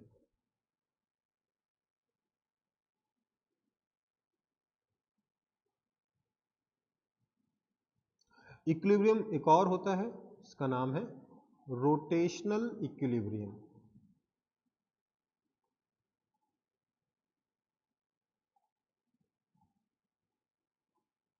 ठीक है, हम न्यूटन लॉज ऑफ मोशन में और वर्क पावर एनर्जी में we were going to study translational equilibrium.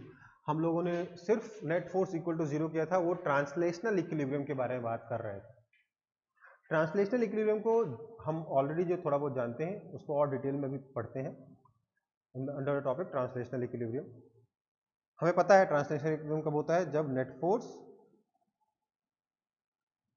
Zero हो जाए।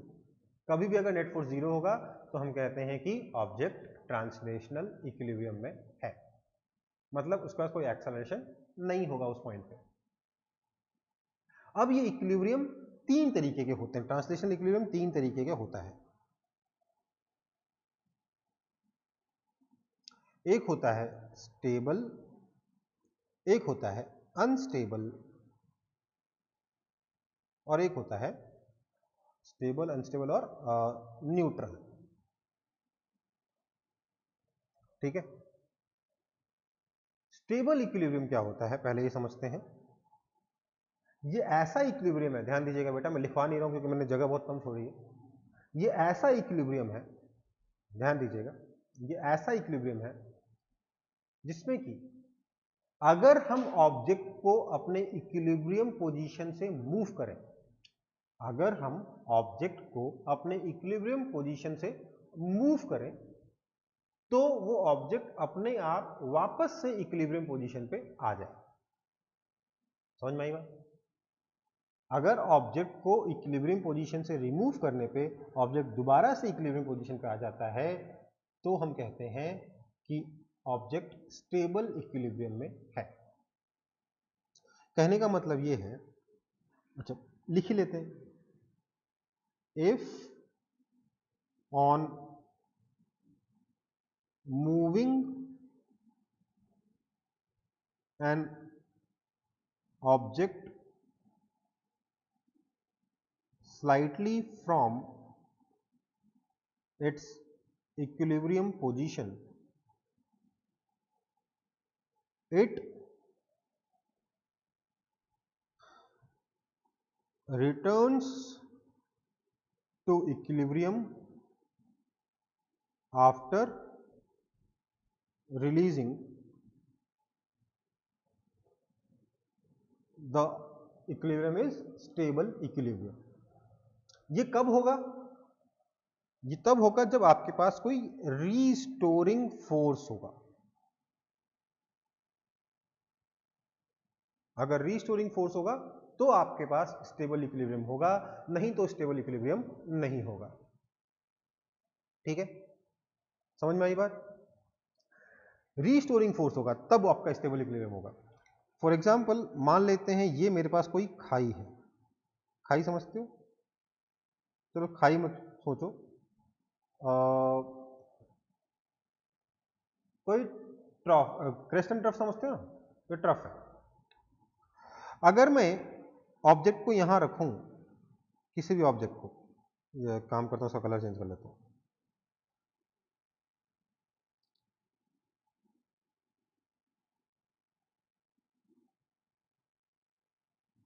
अगर मैं किसी ऑब्जेक्ट को यहां रखूं तो इसके ऊपर क्या क्या फोर्स लगेंगे? इसके ऊपर ग्रेविटेशनल फोर्स डाउनवर्ड डायरेक्शन में लगेगा,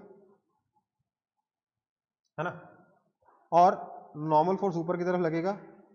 नेट फोर्स जीरो हो जाएगा, ऑब्जेक्ट इक्विलिब्रियम में पड़ा हुआ है। अब अगर मैं इस ऑब्जेक्ट को थोड़ा सा मूव करके यहां ले आऊं तो अभी भी ग्रेविटेशनल फोर्स नीचे लगेगा, पर ग्रेविटेशनल फोर्स के दो कंपोनेंट्स होंगे, एक इधर की तरफ, एक इधर की तरफ। इधर वाले कंपोनेंट को यहां का नॉर्मल फोर्स बैलेंस करेगा, है ना, और ये वाला जो फोर्स है, ये जो नेट फोर्स है, क्योंकि ये दोनों तो बैलेंस हो गए, ये वाला फोर्स और नॉर्मल बैलेंस हो गए, ये वाला ग्रेविटेशनल का कंपोनेंट बच गया। ये कंपोनेंट इस ऑब्जेक्ट को दोबारा से इक्विलिब्रियम पोजीशन की तरफ ले आएगा, लाएगा कि नहीं? लाएगा कि नहीं? इसलिए ये जो फोर्स है, this is your restoring force. Net force जो है इक्विलिब्रियम की तरह रहता है, नेट फोर्स टूवर्ड्स इक्विलिब्रियम, ठीक है। दूसरे टाइप का जो आपका इक्विलिब्रियम है वो है अनस्टेबल इक्विलिब्रियम। हम स्टेबल पे वापस आएंगे, पर अभी एक बार अनस्टेबल की डेफिनेशन देखने के बाद, इसमें क्या होता है? On moving from equilibrium object drifts away from equilibrium. अगर ऑब्जेक्ट को इक्विलिब्रियम से थोड़ा सा डिस्टर्ब कर दिया जाए, थोड़ा सा, तो ऑब्जेक्ट और दूर चला जाता है। यह आपका अनस्टेबल इक्विलिब्रियम होता है। फॉर एग्जाम्पल, अगर हमारे पास क्रेस्ट है, पहाड़ है, अब पहाड़ के टॉप पे अगर आप वही मार्बल रखोगे जो पिछले केस में था हमारे पास, तो यहां पर तो क्या है, अगर एकदम टॉप पे बहुत ध्यान से रखा आपने, बहुत ही प्यार से प्लेस किया, तो क्या होगा? इसका ग्रेविटेशनल फोर्स mg को नॉर्मल फोर्स बैलेंस करेगा, है ना। ये इक्विलिब्रियम है क्योंकि यहां पे नेट फोर्स जीरो है। पर बेटा अगर मैं इसको थोड़ा सा डिस्प्लेस कर दूं, लेट से यहां रख दूं, तो क्या होगा? ये लुढ़क के इधर चला जाएगा। अगर मैं इसको इधर रख दूं तो लुढ़क के इधर चला जाएगा। तो ये कैसा इक्विलिब्रियम है? अनस्टेबल इक्विलिब्रियम है कि नहीं? है कि नहीं? Yes sir. है ना। और न्यूट्रल एकदम निराला है, ना तो वो स्टेबल है ना ही अनस्टेबल है। न्यूट्रल क्या करता है कि on moving an object from equilibrium it remains in equilibrium, मतलब हर जगह इक्विलिब्रियम ही है। फॉर एग्जाम्पल, ये फ्लैट सरफेस, अगर मैं इस फ्लैट सरफेस के ऊपर एक ब्लॉक को रखूं, इस पे नीचे फोर्स mg लग रहा है, ऊपर फोर्स नॉर्मल लग रहा है, नॉर्मल ने mg को बैलेंस कर रखा है, ये इक्विलिब्रियम में है। बट अगर मैं इस ऑब्जेक्ट को मूव कराकर यहां ले आऊं, मैंने आधा टेढ़ा पता नहीं क्यों बना दिया, आधा टेढ़ा नहीं बनाना था मुझे, बट अगर मैं इस ऑब्जेक्ट को मूव कराकर यहां से यहां ले आऊं, तो यहां पर भी तो इसके ऊपर नीचे mg लगेगा, ऊपर नॉर्मल लगेगा। यहां पे भी इक्विलिब्रियम में था, यहां पर भी इक्विलिब्रियम में है। तो ये इक्विलिब्रियम क्या है? कौन सा इक्विलिब्रियम कहलाता है? न्यूट्रल इक्विलिब्रियम कहलाता है। समझ में आया कि नहीं?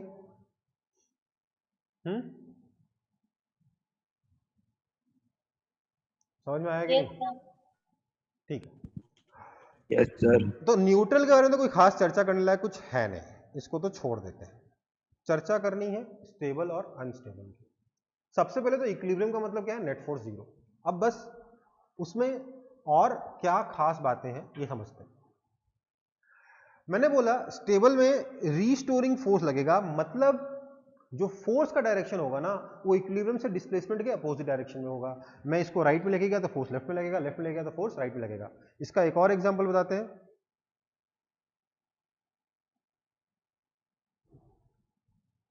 आप जानते हो, ऐसा केस जानते हो जिसमें आप एक तरफ लेके जाते हो तो फोर्स उल्टी तरफ लगता है, उल्टी तरफ लेके जाते हो तो फोर्स फिर से सीधी तरफ लग जाता है। जानते हो कि नहीं जानते हो?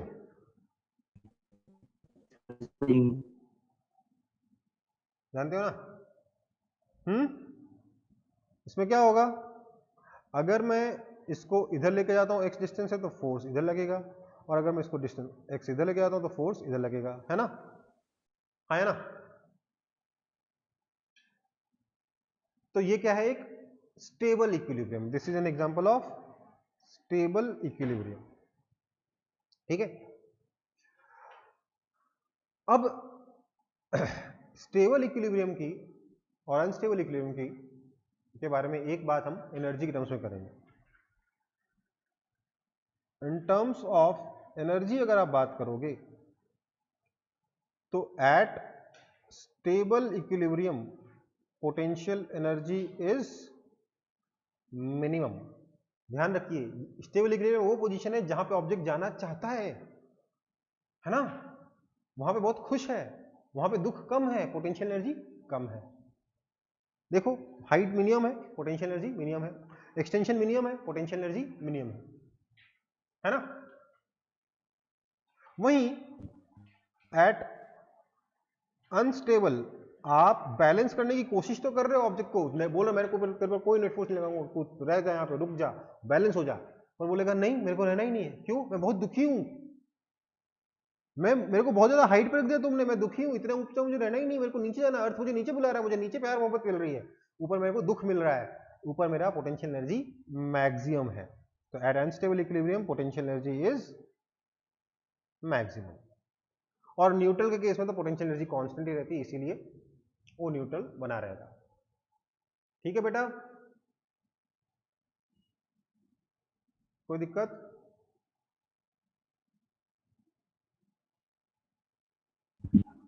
कहने का नो मतलब ये सर। है कि अगर मैं पोटेंशियल एनर्जी और एक्स का ग्राफ बनाऊं कुछ लेट से ऐसा, तो ये जो पॉइंट्स हैं, इन पॉइंट्स पे आपका क्या होगा, स्टेबल इक्विलिब्रियम होगा, और यहां पर क्या होगा, अनस्टेबल इक्विलिब्रियम होगा। समझ में आ रहा है? हाँ या ना?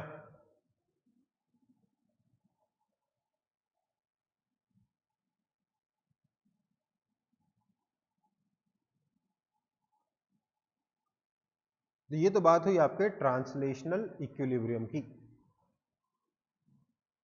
ठीक है,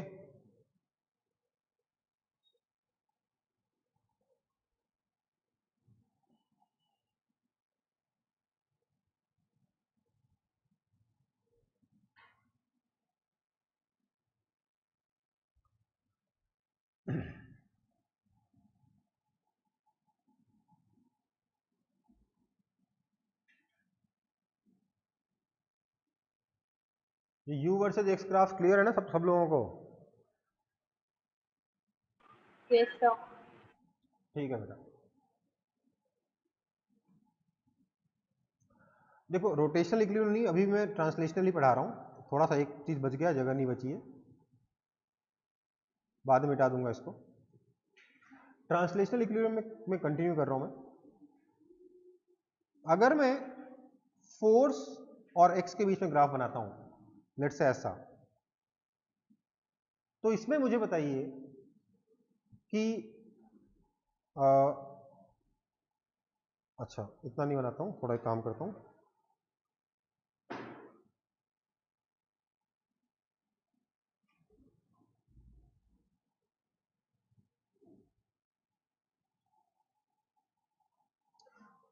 मुझे बताइए कितने इक्विलिब्रियम है, how many equilibriums are there?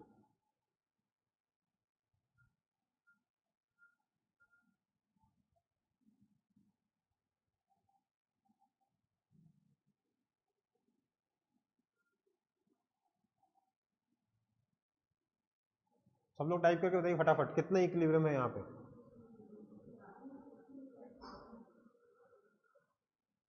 एक सही आंसर आया अभी तक, एक गलत,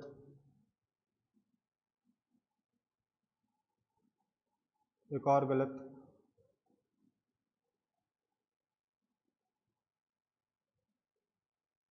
देयर आर 4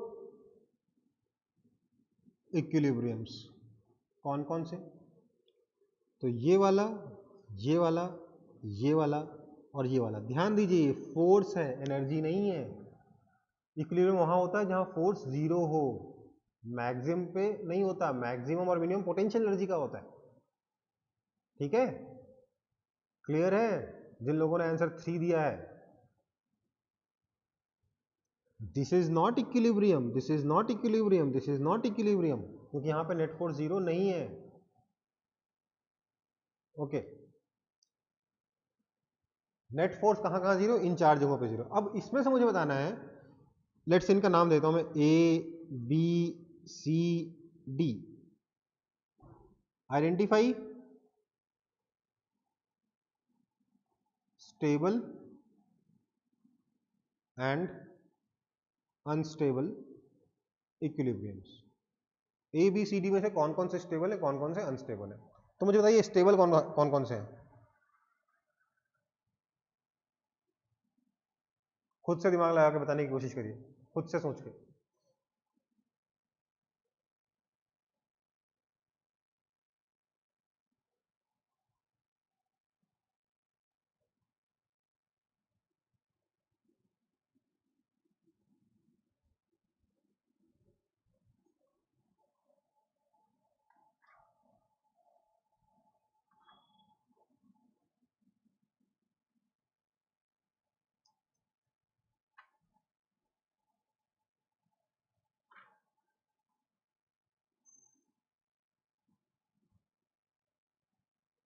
कोई तो बता दो, ये आखिरी है। B comma D stable. Very good बेटा अनिकेत। क्या है देखिए, ध्यान दीजिएगा, अगर आप पॉजिटिव डायरेक्शन में जा रहे हो तो फोर्स नेगेटिव होना चाहिए, और नेगेटिव डायरेक्शन में जा रहे हो तो फोर्स पॉजिटिव होना चाहिए, वो वाला स्टेबल होगा, है ना? तो यहां देखिए बी पर अगर आप पॉजिटिव डायरेक्शन में जाते हो तो फोर्स नेगेटिव हो जाता है, नेगेटिव डायरेक्शन में जाते हो तो फोर्स पॉजिटिव हो जाता है, राइट? इसलिए स्टेबल है बी, और स्टेबल है सिमिलरली डी। पॉजिटिव डायरेक्शन में जाने में फोर्स नेगेटिव, नेगेटिव डायरेक्शन में जाने में फोर्स पॉजिटिव। ठीक है, सी पर देखिए, अगर आप पॉजिटिव डायरेक्शन में गए तो फोर्स भी पॉजिटिव लग रहा है, मतलब अगर आप सी से आगे बढ़ोगे तो फोर्स भी आगे लगेगा और आगे चले जाओगे। ठीक, ऐसा इक्विलिब्रियम है अनस्टेबल। सिमिलरली ए भी अनस्टेबल है, क्योंकि जब पॉजिटिव डायरेक्शन में गए तो फोर्स पॉजिटिव हो गया, नेगेटिव डायरेक्शन में गए तो फोर्स नेगेटिव हो गया। समझ में आई बात? स्टेबल में क्या होगा? On moving along positive force is equal to negative, and on moving along negative force is equal to positive। ये स्टेबल में होगा। अनस्टेबल में इसका उल्टा होगा। इसलिए बी और डी स्टेबल है, सी और ए अनस्टेबल है। समझ में आया? ये समझ लीजिए, जहां पे फोर्स का स्लोप नेगेटिव होगा ना, जहां पे फोर्स का स्लोप नेगेटिव होगा वो स्टेबल, जहां फोर्स का स्लोप पॉजिटिव होगा वो अनस्टेबल। ठीक है, चलो आज की क्लास यहीं पे खत्म करते हैं। नेक्स्ट क्लास में रोटेशनल इक्विलिब्रियम पढ़ के उसके ऊपर क्वेश्चंस भी सॉल्व कर लेंगे। अभी के लिए टाटा बाय बाय, अगली क्लास में मिलते हैं। Thank you sir. Thank you. Thank you बेटा।